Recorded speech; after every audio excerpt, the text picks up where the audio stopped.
자, 5장 13절입니다. 다 같이 한 목소리로 요한일서 5장 13절에서 15절까지 읽겠습니다. 내가 하나님의 아들의 이름을 믿는 너희에게 이것을 쓰는 것은 너희로 하여금 너희에게 영생이 있음을 알게 하려 함이라. 그를 향하여 우리가 가진 바 담대함은 이것이니 그의 뜻대로 무엇을 구하면 들으심이라. 우리가 무엇이든지 구하는 바를 들으신 줄 안즉 우리가 그에게 구하는 것을 얻은 줄로 아느니라. 그리고 10절도 읽겠습니다. 시작.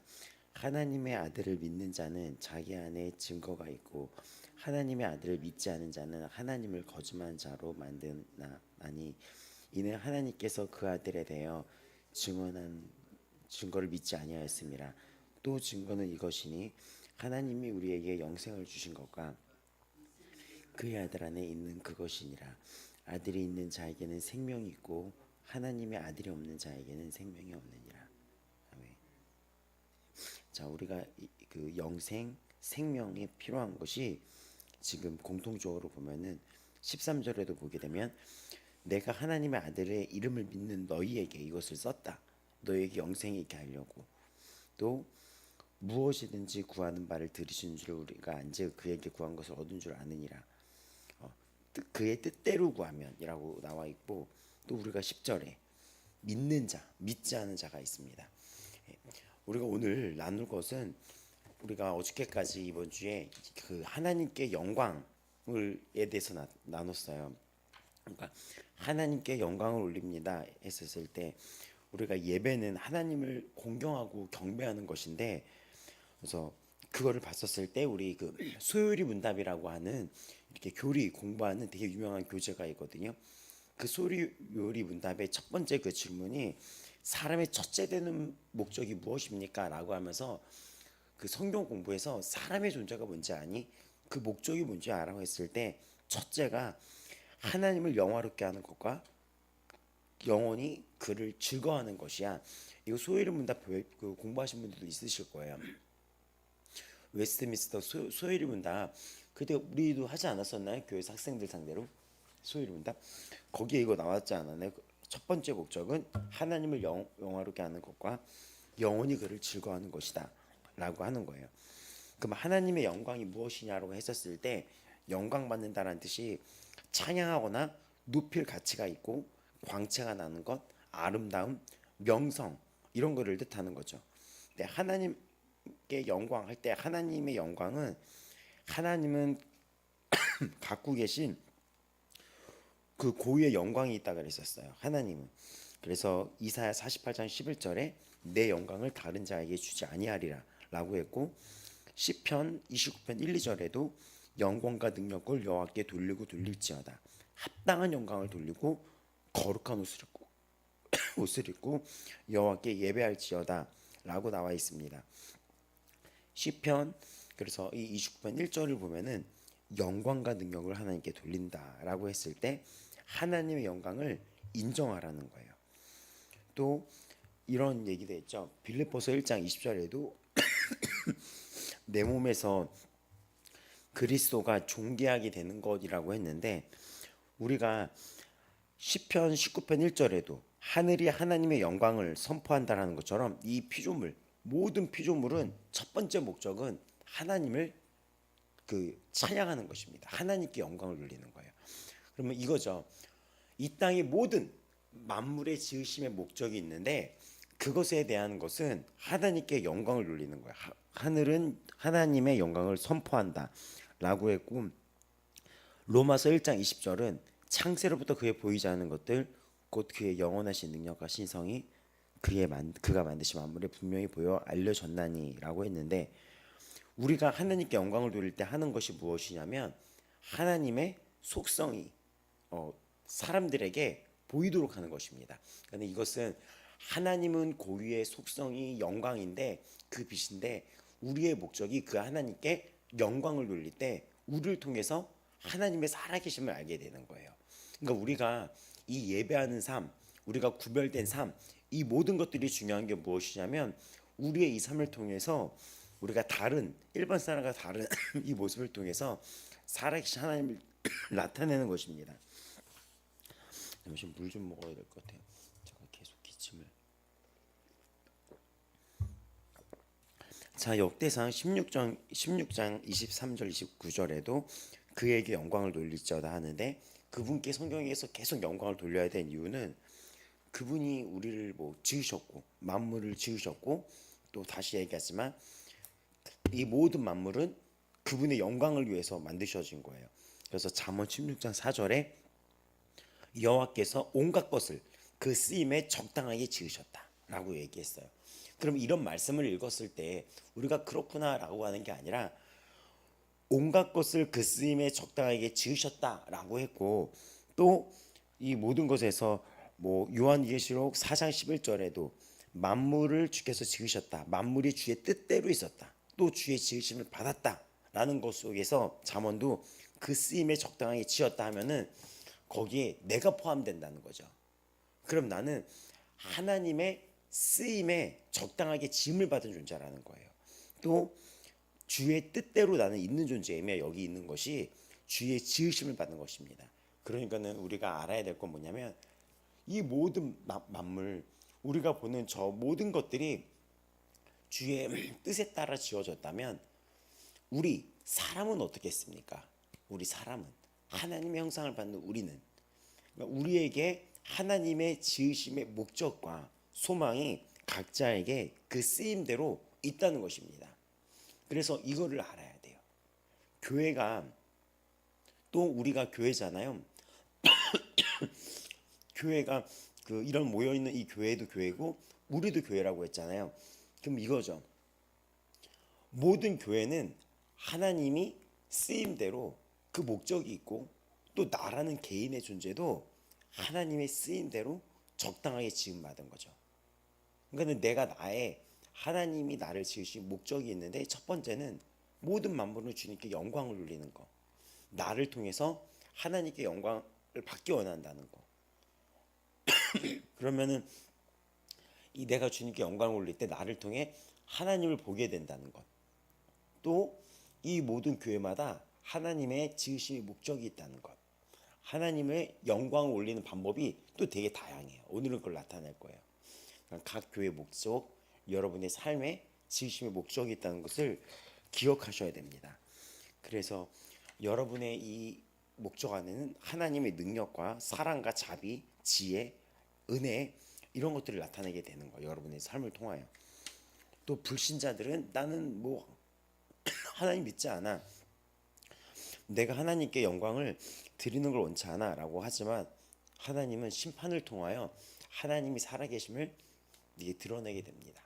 그래서 이스라엘을 보게 되면은 남유다와 이렇게 북이스라엘 봤을 때 그들이 하나님의 말씀을 계속 듣지 않다가 결국엔 심판에 처해져서 하나님의 말씀대로 되는 걸 보면서 하나님의 살아계심을 나타내게 돼요. 또 이거를 통해서 우리가 우리 이 영광을 올려드리는 삶이 예배의 삶이며, 먹든지 마시든지 무엇을 하든지 다 하나님의 영광을 위해서 해야 된다는 거. 이거를 두고 우리가 기도해야 된다 그랬죠. 하나님, 제가 이 모든 이 생활 속에서 먹든지 마시든지 무엇을 하든지 무엇을 하든지 하나님의 영광을 드러내는 자가 되도록 이 말씀이 제 삶에 온전히 이루어지게 하여 주시옵소서. 우리가 교회를 굉장히 오래 다니고 이렇게 하는데도 끊임없이 이거를 깨닫지 못하고 끊임없이 나의 영광에 빠져 있는 경우가 있어요. 그래서 아무리 어떻게 주의 종들이나 이렇게 상담을 해주면서 너에게는 하나님이 주신 선교의 뜻이 있다, 각자에게 주어지는 그 선교의 뜻이 있다, 선교 복음의 뜻이 있다, 그러니까 너에게 그게 있다. 그러니까 네가 그 의미를 깨달아야 되고, 돈을 벌건 회사를 들어가건 결혼을 하건 그 하나님의 뜻에 네가 살아야지 된다 라고 해도 이게 전혀 그 자에게 안 들어갈 때가 있는 거예요. 왜냐하면 그 자가 결국 이 모든 것이 하나님을 위해서 하는 게 아니라 돈을 위해서 한다든지 나의 명예를 위해서 한다든지 그렇게 되어버린 경우가 있기 때문이에요. 그런 청년들이 많이 있어요. 많이 있어요. 아무리 그렇게 얘기를 해도 몸이 쓰러져요. 몸이 쓰러질 때까지 일을 하는데도 얼마 쉬고 또다시 그렇게 일의 중독의 패턴에 빠지더라고요. 일을 하지 말란 것도 아니고 일을 열심히 해야 됩니다. 하지만 그 일을 하건 내가 결혼을 하건 내가 무엇을 먹건 무엇을 행하던 나의 존재는 하나님의 영광을 위해서 있다는 거예요. 이렇게 되면 결혼도 굉장히 신중하게 되겠죠. 이 결혼이 하나님의 영광을 나타낼 도구가 돼야 되니까요. 이 결혼이. 근데 여기서 뭐가 안 되냐면 이 영광과 예배는 연결되어 있는 것입니다. 그래서 이 예배가 무너지면 삶이 문제가 생기는 것처럼 내가 모든 것을 할 때 하나님의 영광을 위해서 한다는 것이 예배인 거예요. 그러면 결혼을 할 때도 하나님의 영광을 위해서 한다는 이것이 예배인 거죠. 근데 내가 결혼을 할 때 하나님의 영광이 아니라 나의 어떤 다른 이유가 있다거나 이런 것들이 있으면은 그것이 문제가 될 경우가 있더라고요. 이런 부분들이. 그러니까 우리가 무엇을 할 때 하나님의 영광을 위해서 한다는 이 말씀을 깊이 묵상하시고 기도하셔야지 됩니다. 그래서 이런 것 속에서 예수님이 그 본보기가 되었으며 또 이런 거에는 때론 우리가 대가를 지불할 때도 있다는 거예요. 우리가 이런 것 통해서 뭐 어느 장소를 떠날 때도 있으며 어떤 관계를 정리할 때도 있으며 또 어떤 문제에 대해서 사람들과 다른 사람들이 싫어하는 의견을 낼 수도 있게 되는 거예요. 그러니까 영광을 위해서는 이런 대가 지불이 필요한데 기꺼이 하나님의 뜻을 택하는 거죠. 그러니까 하나님의 영광을 책망하는 것이 무엇이냐라고 했을 때 베드로가 결국 순교당했듯이 그 죽음으로 갈지어도 예수 그리스도가 하나님께 영광을 올려드린다 했던 17장의 요한복음 7장의 기도처럼 그 영광의 끝이 비록 죽음으로 간다 하더라도 우리가 이것이 필요합니다. 그래서 베드로전서 4장 14절에도 너희가 그리스도의 이름으로 치욕을 당하면 복 있는 자로다. 영광의 영, 하나님의 영이 너희 위에 거하심이라 해가지고 이 생각하는데 현재의 고난은 장차 우리에게 나타날 영광과 비교할 수 없소다 하면서 로마서 8장 18절에도 이 말씀이 나타나 있습니다. 그래서 우리가 이 말씀을 기억하면서 우리가 주님을 따르는 자는 십자가를 지고 따라야 될 것을 기억하셔야지 됩니다. 나의 중심이 아니라 예수 그리스도께 나아가야 된다는 거예요. 그래서 우리가 이제 신앙이 성장하는 그것이 무엇이냐면 전에는 나의 상처, 나의 고통 속에서 주님이 나를 위해서 죽으셨고 그 상처 속에 주님이 함께했다 거기에 주목을 했다면 이제는 나를 대신하여 돌아가신 예수님께 집중을 하셔야 돼요. 그리고 그 주님 나의 마음에 집중이 되는 거에서 더 나아가서 하나님의 마음, 하나님이 힘들어하실 때 그 마음이 이 시대를 보면서 고통스러웠을 때 우리도 같이 하나님과 함께 고통스러워할 수 있어야 됩니다. 우리가 볼 때 나의 신앙에서 하나님의 그 관점 마음을 헤아리는 걸로 올라가야 돼요. 그러니까 신앙을 했을 때 처음에 어떻게 하냐면 내 것을 나의 유익을 구하면서 시작이 될 때가 많아요. 하나님 저 어떻게 해주세요? 하나님 저 뭐 해주세요? 하나님 저가 뭐가 이루어지게 해주세요? 하나님 어디 직장에 들어가게 해주세요? 하나님 이번에 공부가 어떻게 되게 해주세요? 이런 것들이 이렇게 시작이 될 때가 있는데 그러다가 우리가 점점 말씀을 접하고 예배에 나오면서 예수님을 알게 돼요.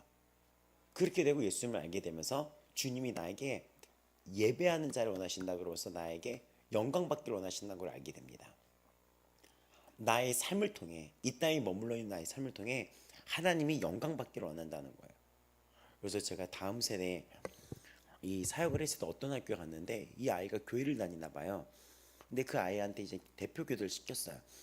이제는 중학생이었는데 근데 그 아이가 나오더니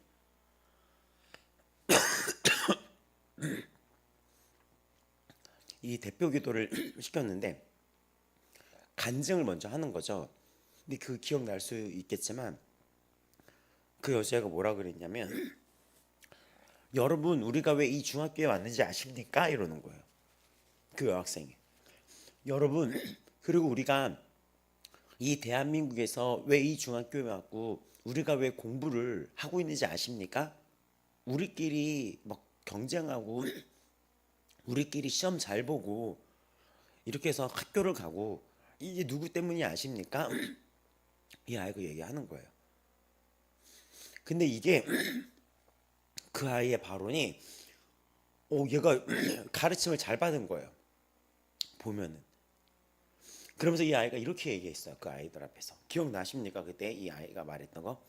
우리는 다 하나님의 영광을 나타내기 위해서 이 자리에 있어야 되는 것입니다. 이 자리에 있는 겁니다. 우리가 공부를 하는 게 하나님의 영광을 드러내기 위해서 공부를 하는 것입니다. 이렇게 얘기했어요. 근데 이 아이는 공부를 잘해요.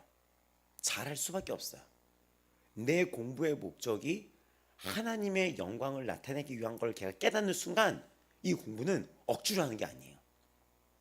이 공부는 고통이 아니에요.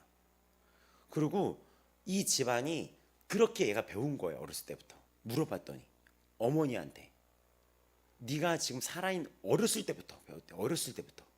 초등학교 때부터 엄마가 얘가 밥을 먹을 때 그걸 하루에 거의 1분도 안 되게 2분도 안 되게 자 하나님께 감사하고 기도하고 먹자라고 했을 때 하나님 우리가 먹는 것도 하나님의 영광을 위해서 먹고 우리가 오늘 자는 것고 살아가는 것도 하나님의 영광을 나타내게 해주셔서 이거를 아이 때부터 가르쳤다는 거예요. 어머님이. 그리고 어떤 중학교 입학을 했을 때도 엄마가 그 아이를 붙잡고 네가 이 학교에 들어온 거 우리가 기도하고 들어왔는데 이 학교에서 네가 하나님의 영광을 나타내야지 돼. 근데 얘가 그 말을 이해를 못했던 거예요. 어렸을 때부터. 그게 뭐야 영광이? 하나님을 네가 기쁘게 해드려야 돼. 그리고 너를 통해 사람들이 하나님을 알게 돼야 돼. 이걸 어렸을 때부터 가르친 거야. 어렸을 때부터 계속해서 이게. 그러니까는 진짜 신명기처럼 이 아이가 누워 있을 때나 일어섰을 때나 그거를 가르쳤다는 거야. 계속해서. 그러니까 집이 정말 교회가 된 거예요. 엄마도 그렇고 아빠도 그렇고 아침 저녁으로 심지어는 잘 때도 이 아이가 자는 거를 가족들이 다 보고 학원이 늦게까지 끝나는 게 없어. 거기는 이 아이가 다 한 가족이 있고 나서 다 얼굴을 마주보고 기도하고 재우는 거예요.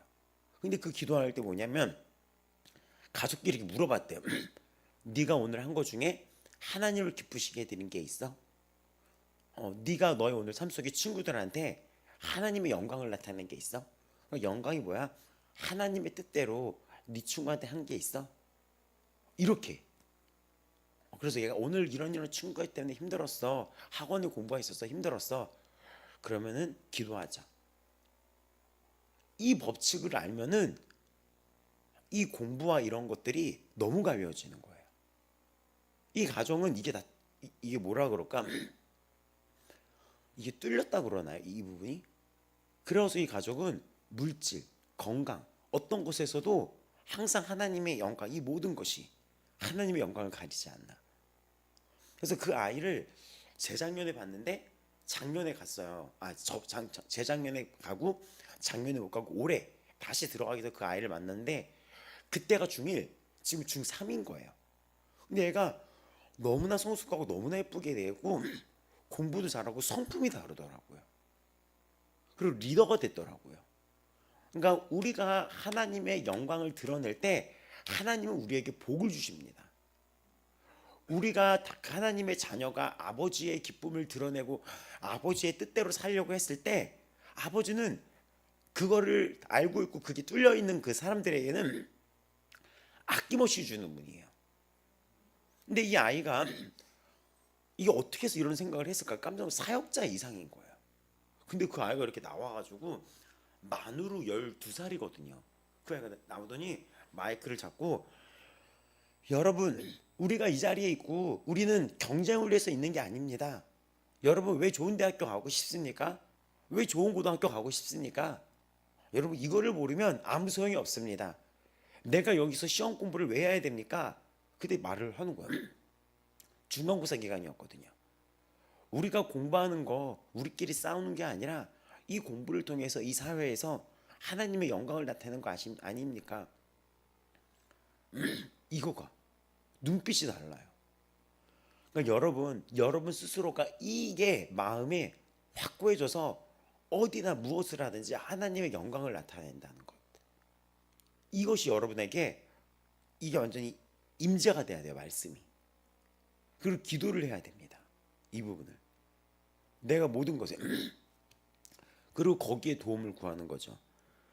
그래서 이게 어디로 성장이 되냐면 나한테 집중이 이제는 하나님의 마음이 어떨까? 이 대한민국을 바라보는 하나님의 마음이 어떨까?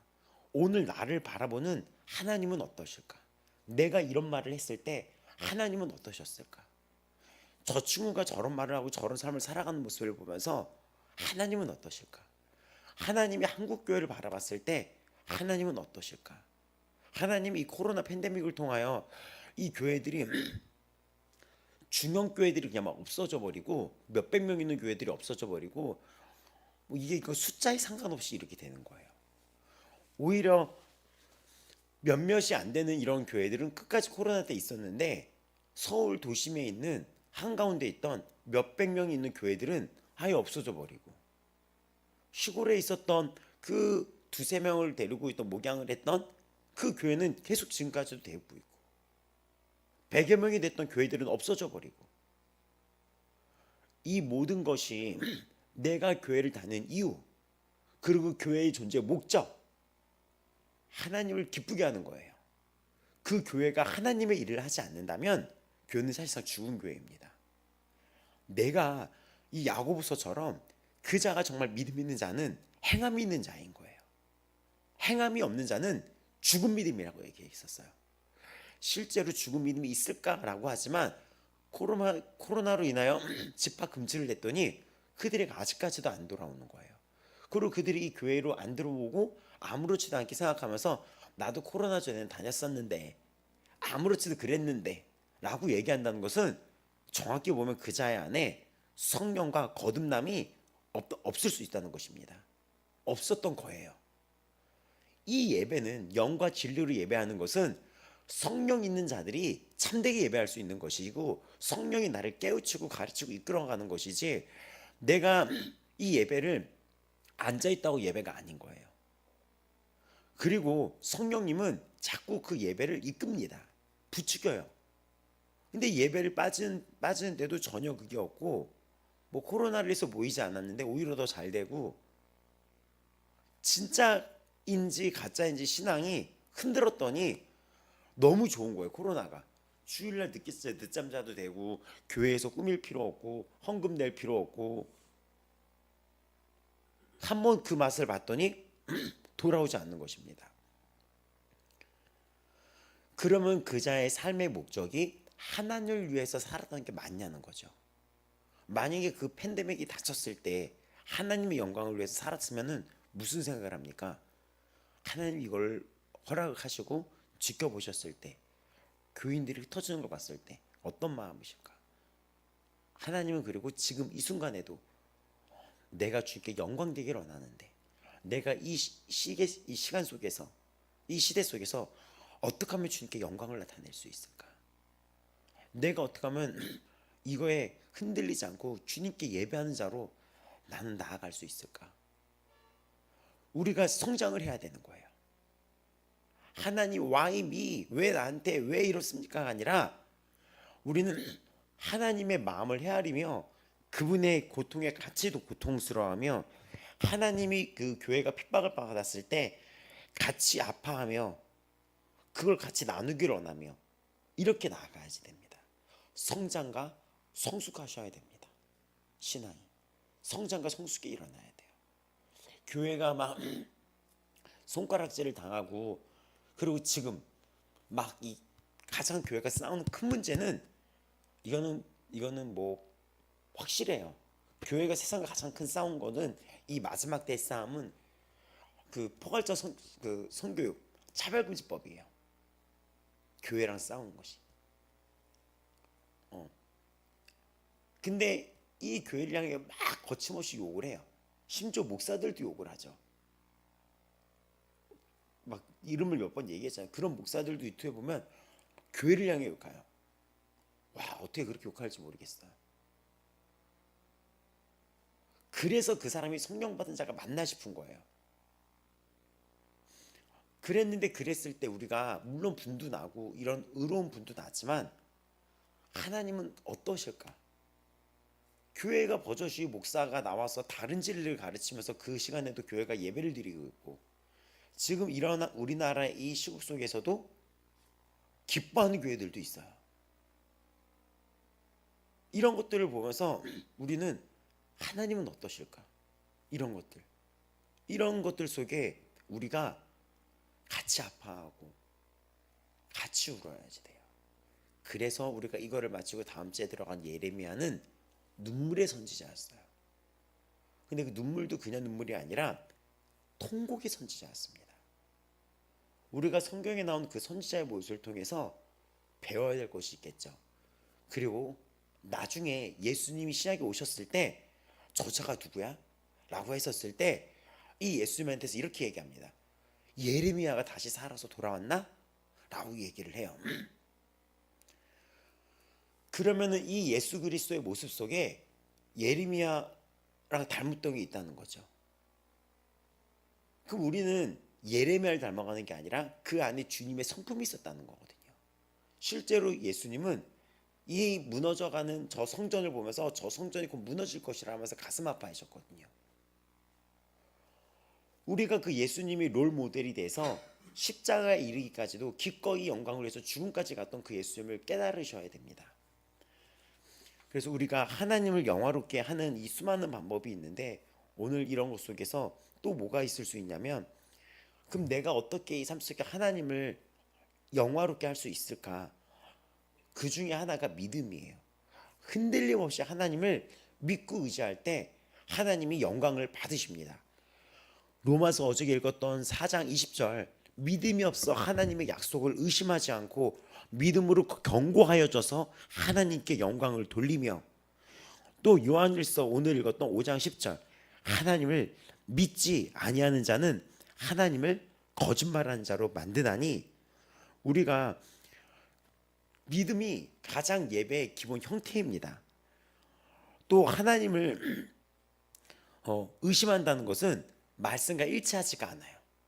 왜냐하면 요한일서 5장 10절에 하나님을 믿지 않는 자는 하나님을 거짓말하는 자로 만드나니, 또 다시 말해 하나님을 의심한다면 그분을 되게 신실하지 못한 분으로 내가 만들어버리는 거예요. 그러니까 믿음이 왜 되게 중요하냐면, 우리가 고린도전서 10장 13절에 보면 사람이 감당할 시험 밖에는 너희가 당한 것이 없나니 오직 하나님은 미쁘사 너희가 감당하지 못할 시험을 허락하지 아니하시고 시험 당할 즈음에 또한 패할 길을 내사 너희로 감당하게 하시느니라.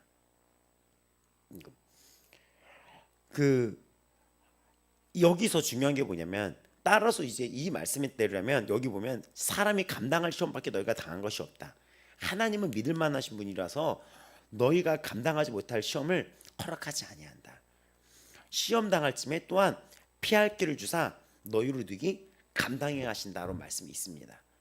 근데 우리가 이거를 보면서 시험을 감당할 수 없어, 시험을 견딜 수 없어 라고 내가 말한다면 하나님을 거짓말쟁이로 만든다는 것이죠. 그러니까 믿음이라는 것이 굉장히 중요한 게 뭐냐면, 이것이 하나님을 경외함을 알고 있고 두려운 분으로 알고 있다면 우리가 이 말씀 앞에서는 어떤 시험 앞에서 하나님은 피할 길을 주시고 능히 감당하게 하신다라고 나와 있는데, 우리가 때로 시험을 감당할 수 없어, 이 시련을 견딜 수가 없어 라고 한다면 이 말씀을 거짓말로 만드는 거예요. 그 노벨 문학상 받은 작가, 그 미국의 그 흑인 여성 작가 있는데, 그게 그 재즈라는 그 소설 썼던 뭐 토니, 제가 너무 글을 접하지 않아서 그때 유명한 여자 작가예요. 근데 제가 그거를 이렇게 10대 때 봤었어요. 이렇게 봤었는데 거기에 그런 말이 있어요. 성경적인 말씀을 그걸 갖고 오더라고요. 그러면서 이제 흑인의 어떤 이런 차별과 이런 속에서 피어난 어떤 삶의 이야기를 그린 감동적인 작품들을 많이 쓰셨는데 거기에 이런 얘기가 있어요. 그러니까 그 노벨 문학상 받은 작품들 좀 그러니까 거기 뭐라고 했냐면 하나님이 감당하지 못할 시험은 안 줬다고 하는데 그런데 만에 하나님 오차를 내서 그게 잘못됐다면 어떻게 됐을까? 왜냐면 흑인으로서 살아가는 이 고통이 너무나 이렇게 차별이 심했으니까 하나님이 감당하지 못할 시험은 주지 않았다고 했는데 근데 그 하나님이 잠깐 오차, 잠깐 실수로 정말 그 사람을 잘못 계산해서 그 사람이 감당하지 못할 시험을 받고 있으면은 이건 어떻게 해야 될까라는 그 구절이 고등학교 때 그 책을 봤나? 그게 재즈였나 제목이? 그것을 봤는데 왜 이런 문학과 이런 미디어 예술이 되게 중요하냐면 그걸 보면서 이것도 말이 되나? 왜냐면 그때 10대 시절에 저도 약간 힘들었던 적이 있었기 때문에 진짜 하나님이 나를 잘못 계산하셔서 진짜 하나님이 이렇게 되는 거 아니야? 라는 이 갑자기 미혹이 온 거죠. 그러니까 여러분이 고난을 당했을 때 말씀을 의지하면 그 믿음이 흔들리지 않는다면 그것이 영광이 된다는 이야기입니다. 여러분이 어떤 힘든 상황에도 어떤 역경에도 어떤 광야 생활 속에서도 그 하나님을 믿는 그 믿음이 흔들리지 않는 것이 하나님께 영광을 올려준다는 기본 요소라는 거예요. 그래서 우리 의심과 염려를 죄라고 여깁니다. 그래서 왜냐하면 의심과 염려는 하나님은 믿을 수 없는 분이야라고 말하는 결과인 거예요. 사실상. 그래서 그 주기철 목사님이 일본이 우리나라를 탄압했었을 때 예배를 드린다는 이유로 신사참배 일본에게 절을 하지 않는다는 걸로 끌려갑니다. 이 예배 시간에 일본인들이 들어와요. 그러고 일본 국기에다가 절을 하라고 시켜요. 그럼 예배를 허락해 준다. 하나님께 드리기 전에 먼저 거기 앞에 막 일본을 막 찬양하는 글을 읽고 막 소리를 외치고 엎드려야지 되는 거, 인정해야 되는 거예요. 그래서 교회마다 그 감시가 들어온 거예요. 그때 대한민국은 평양 대붕 이후로 이 기독교가 하나님의 복음이 빠르게 전국적으로 확산이 됐습니다. 평양 대붕은 저기 목포까지 가서 부흥이 양쪽 끝에서 일어났었어요. 이거는 대한민국 전국에 퍼진 거죠. 근데 일본이 와서 그 모든 교회에 들어가서 이렇게 신사참배를 요구를 한 거죠.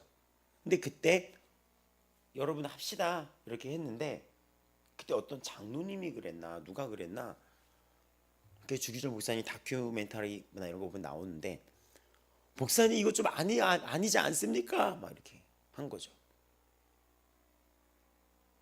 그러니까 지금 보면 김덕일 총독님 같은 분이 일본 군인들 앞에서 그렇게 얘기를 하는 거예요. 우리나라에 다 이렇단 현실입니다. 근데 갑자기 주기철 목사님이 막 일본인이 가서 막 때리는데 맞습니다.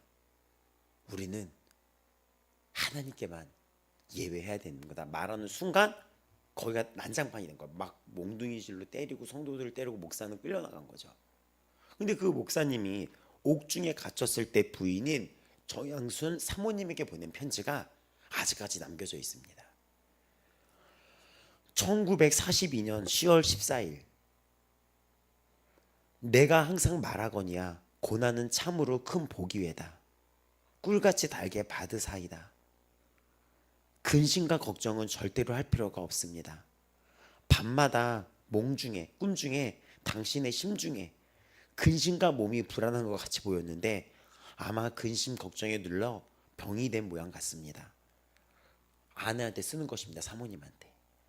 그러나 근심과 걱정은 병 중에 병이요 죄 중에 큰 죄가 되는 것이외다. 모든 염려를 주께 맡기면 주께서 권고해 주신다고 했는데 맡기지 않고 마음에 가지고 있는 것이 불순종이 아니겠습니까?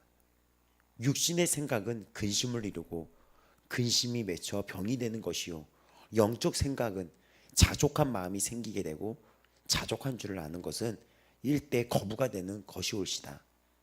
걱정은 병 중에 큰 병이요 죄 중에 큰 죄가 되는 것이요 자족은 부자보다 낫고 만족한 생활자이다. 고난 중에서 자기의 과거가 죄가 다 깨닫게 되어 사자의 은혜도 받고 세상의 벗이 되어 죄 중에 빠진 자가 고난의 채찍을 통해 하나님에게 점점 가까이 나아가게 됩니다. 육체의 염려와 생각의 염려는 우리의 신앙 생명이 자라가지 못하게 하는 걱정의 돌짝밭이요 염려의 가시덤불 외이다.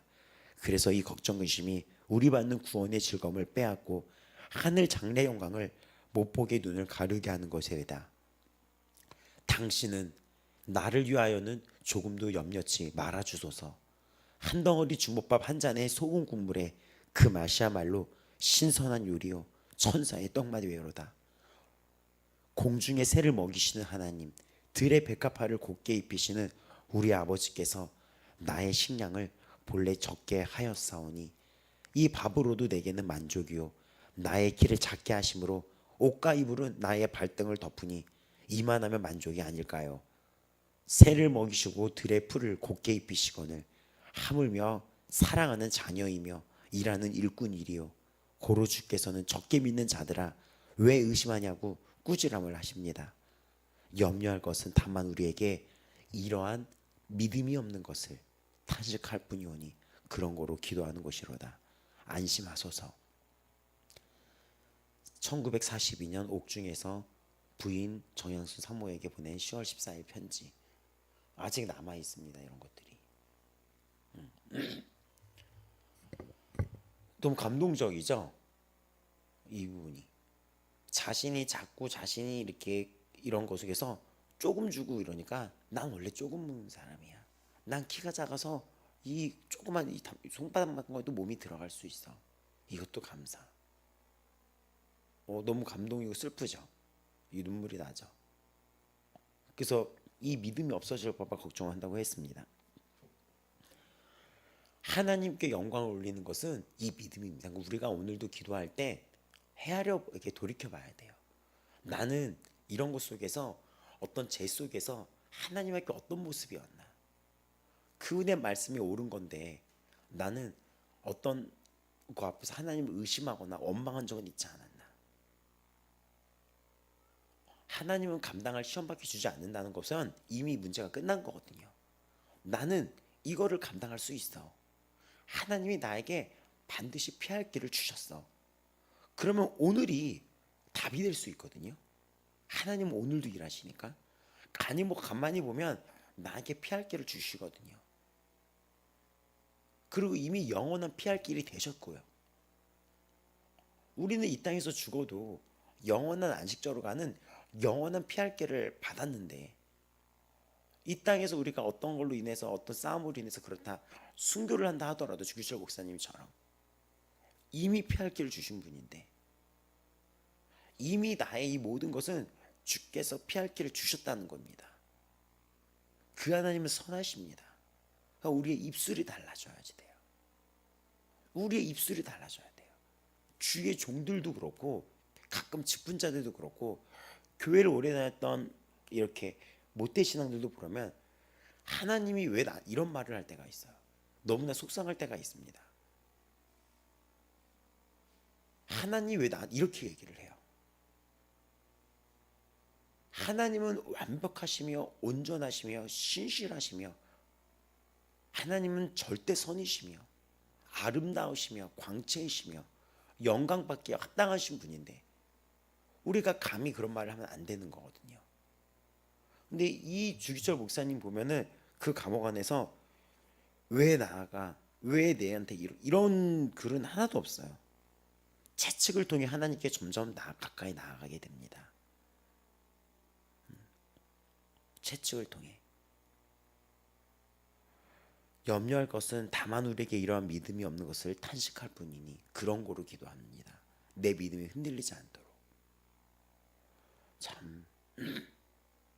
그리고 44년 그 해에 돌아가셨어요.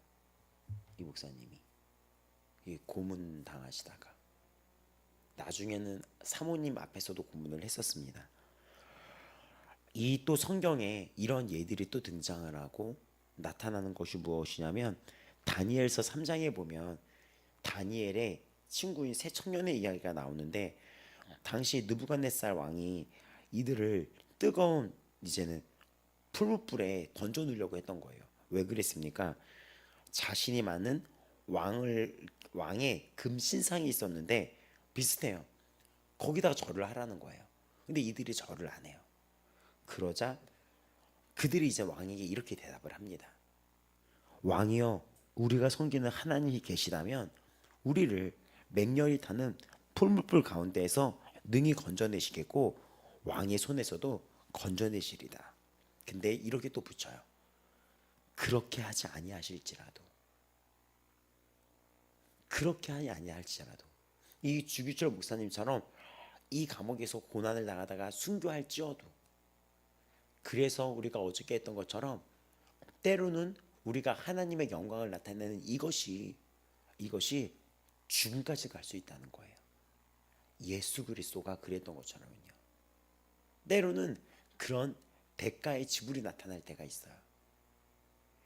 수십 년을 지냈던 그 사랑하는 사람들과 내가 끊어질 수도 있어요. 또 세상과 부딪힐 수도 있고 때로는 이것에서 고독할 수도 있습니다. 그럼에도 나는 이거를 택해야 된다는 것입니다. 다니엘서 3장에 계속 보면 18절에 그렇게 아니하실지라도 왕이여 우리가 왕의 신들을 섬기지도 아니하고 왕이 세우신 금 심상에게 절하지 아니할 줄을 아옵소서라고 얘기합니다. 그래서 이런 뜨거운 불의 위협을 겪기도 하고 또 히브리서 11장에 보면 칼로 킴을 당하기도 합니다. 또 여성들이 대단했었어요. 믿음의 여성들이. 그래서 히브리서 11장에는 이런 하나님의 영광을 나타낸다는 거에 그 대가가 어떻게 나옵니까? 불의 세력을 멸하기도 하며 칼날을 피하기도 하며 연약한 가운데 강하기도 하며 또 조롱과 채찍가 아니라 결박과 옥에 갇히는 시련도 받았고 돌로 치는 것과 톱으로 켜는 것과 시험과 칼로 죽임을 당하고 양과 염소의 가죽을 입고 유리하여 궁핍과 환난과 학대를 받았으니 이런 사람은 세상이 감당하지 못하느니라 라고 히브리서 11장 30 지금 보면은 8절에 나옵니다.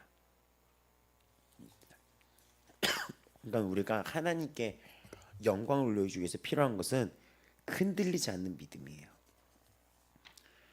흔들리지 않는 믿음입니다. 그들이 만약 협박 때문에 우상에게 절했다면 하나님을 영화롭게 하지 못했을 거예요. 이들은 하나님의 선하심과 공정하심을 믿었으며 공정하심을 믿었으며 입술이 흔들리지 않은 거예요. 입술이. 우리 입술 되게 중요해요. 우리 입술. 특히 여러분이 직분자이며 주의 종이고 또 신앙에 연차가 있다고 말씀하시는 분들은 그 입술의 이 믿음의 고백이 굉장히 중요해요.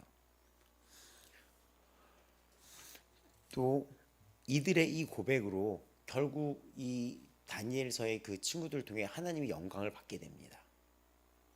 그래서 우리가 이 믿음과 입술이 영광되어 있는 걸 보면서 시편 50편 23절에 보면 감사로 제사를 드린 자가 나를 영화롭게 하나니라고 얘기합니다. 감사의 찬양은 하나님의 속성과 행위를 고백하는 거예요. 그러니까 그가 행하신 일을 감사함으로 높이는 것입니다. 그래서 시편 107편은 여호와의 인자하심과 인생에 행하신 기적으로 말미암아 그를 찬송할지어다 라고 얘기하는 겁니다. 그리고 우리는 이런 하나님이 과거에 행했던 이런 것들을 성경을 통해서 공부하고 내 삶을 통해 기억하면서 하나님이 이미 본보기로 보여주셨던 이 수많은 성경들을 기억하고 입으로 고백하는 것입니다. 하나님의 큰 일들을 입으로 고백하는 거예요. 그러니까 이거에 대한 그 구체적인 예시가 바로 누가복음 17장이죠. 나병 환자들이 나오는데 나병 환자는 사회에서 고립된 자였던 거예요. 고립되고 굉장히 외로웠던 자였었어요. 근데 사람들은 이사들을 피했어요. 그래서 이들은 따로 살고 막 이랬거든요.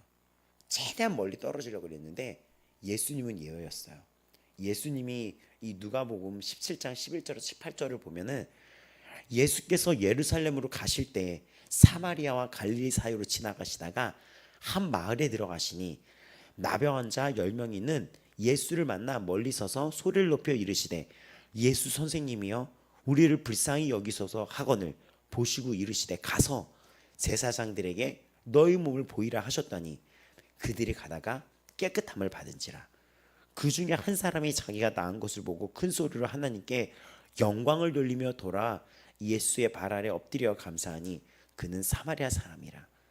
예수께서 대답하여 이르시되 10사람이 다 깨끗함을 받지 아니하였느냐? 그 9은 어디 있느냐? 이 이방인 외에는 하나님께 영광을 돌리러 온 자가 없느냐 하시고. 그러니까 지금 보면은 굉장히 어떤 보면 슬픈 상황이에요. 10명이 평생의 질병과 수치심에서 구원을 받았는데, 평생의 수치와 슬픔에서 구원을 받았는데 하나님의 이런 놀라운 은혜와 이 은혜의 역사를 찬양하는 사람은 단 한 사람이었습니다. 하나님은 그 단 한 사람의 예배를 찾으시며 예레미야 5장은 그 한 사람의 예배자가 있다면 구원해 주겠다고 했습니다. 여러분 어떻습니까? 그 하나님의 그런 선하심을 여러분 그 일들을 기억하고 있습니까? 그러니까 여러분이 하나님을 신뢰하는 법을, 그 믿는 방법을 배우는 것이 가장 좋은 것이 이 과거에 하나님 행하신 일들을 끊임없이 공부하는 거예요.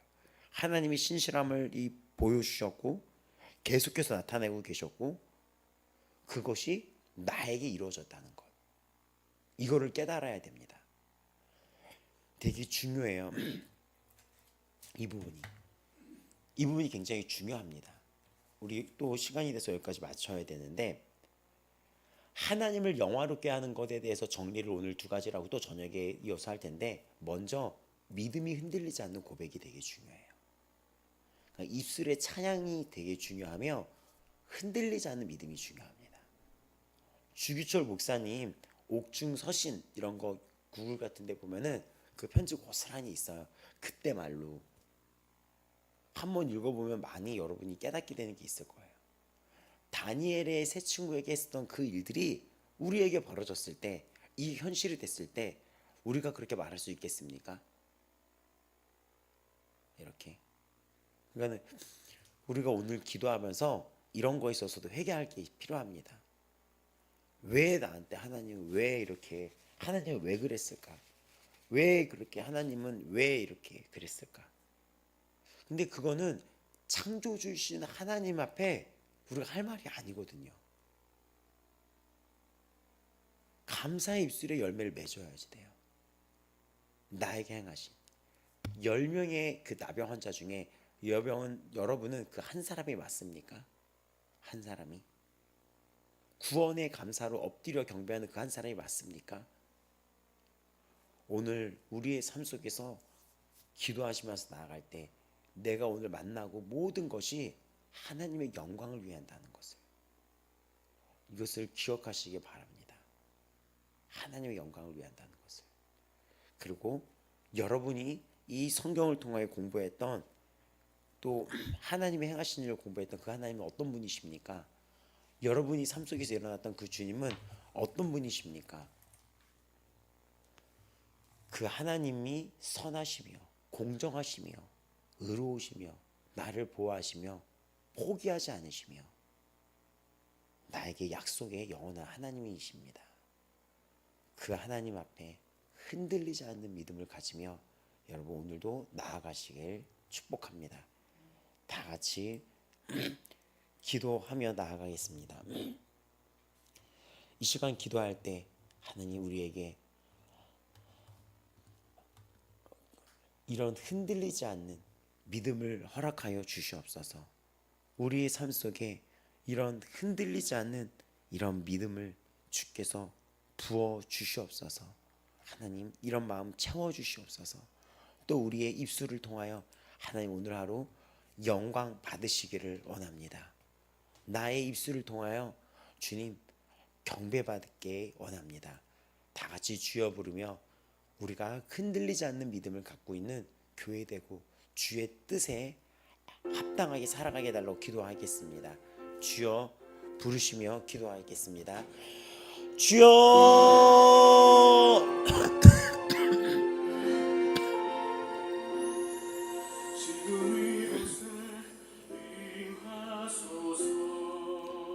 하나님 아버지, 영광의 아버지 하나님, 영광의 주 예수 우리의 하나님 아버지 감사합니다. 하나님 우리는 주님의 그 선하심을 기억합니다. 우리를 죄에서 수치에서 지옥에서 건져내시며 살려내시며 온갖 이 땅의 죄의 문제에서 우리를 끄집어내셔서